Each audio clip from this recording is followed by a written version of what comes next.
আরশির পুতুল কোথায় ঝুলে গেছে?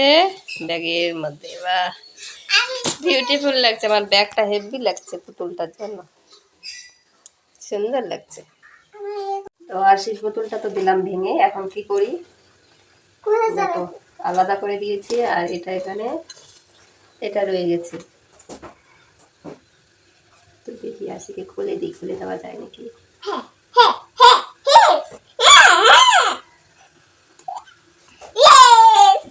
এই দেখো খুলে দিলাম। আরশি তো এখন বড্ড খুশি হয়ে গেছে। খুশি? তো আরশি কালকে রাতে অনেক মাইর খেয়েছে, আজকে সকালেও অনেক মাইর খেয়েছে। চলো, হচ্ছে শনিবার, তো আমি মন্দিরে আজকে একটু পুজো দেবো, তাই এখানে আপেল, আঙুর ফল, কলা আর এদিকে দেখো তাল নিয়ে এসেছে।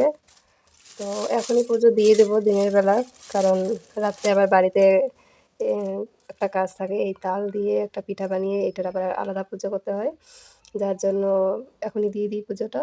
তো চলো, তোমাদের সঙ্গে শেয়ার করবো অবশ্যই। চলো, আমার চান করা হয়ে গেছে, চান করে বাড়িতে পুজো দিয়ে যাব মন্দিরে।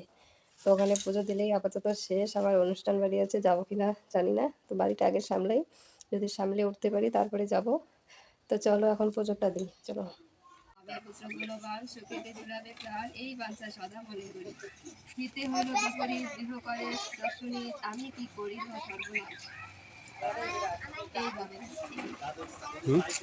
যদি রে হলো নিধন, রাজ্য ধনে কি বা প্রয়োজন। ডুবিব সাগর জলে, মিতি সদা যায় জলে, মম মম জলয়ে এখন, মিতিময় পেটে যায় প্রাণে নাহি সহা যায়, শূন্য হইল আমার অলয়। ঈশ্বরে প্রাণের নিধি শীতল করহ হৃদি, তোমার বিনা মরিব নিশ্চয়। হাহাকার করে বাণী বক্ষেতে ছাপন ছাড়ে কাঁদিয়া। তো বন্ধুরা, আমার পুজো কমপ্লিট হয়ে গেছে। তো সব কিছু তোমাদের সঙ্গে শেয়ার করতে পারিনি, কারণ ক্যামেরা ধরার জন্য প্রচুর মানুষের অভাব। আশির বাবা ঠিকঠাক ধরতে পারে না, নড়াচড়া করে, কি যে করেছে পাঁচালি পাড়ার সময় দেখতেই পাবে ভিডিওতে।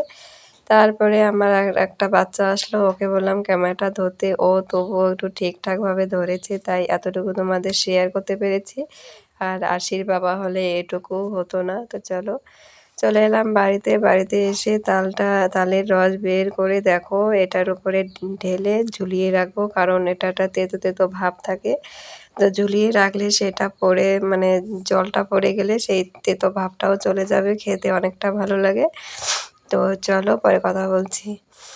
শুভ সন্ধ্যা বন্ধুরা। তো সন্ধ্যা পার হতে হতেই দেখো আমি এদিকে বসে গেছি কাজে, কারণ সারাদিন উপর ছিলাম আর এখন একটু রেস্ট নিতে ইচ্ছে করছে, তাই ভাবলাম এই কাজগুলো না করলে হবে না, তাই সন্ধ্যায় সেরে একটু রেস্ট নেব। তো এদিকে বানাচ্ছি ময়দা দিয়ে পিঠে, আর ওদিকে তালের রস দিয়ে দুধ দিয়ে জাল করেছি, ওটাও অনেক টেস্টি লাগে খেতে। আর কালারটা যা হয়েছে না প্রচুর সুন্দর, কারণ কি বলো, গুড় দিয়েছি বলে কালারটা এত সুন্দর এসেছে, আর খেতেও অনেকটা ভালো হয়েছে। তো চলো বন্ধুরা, আজকের ব্লগটা এ পর্যন্তই। আশা করি তোমাদের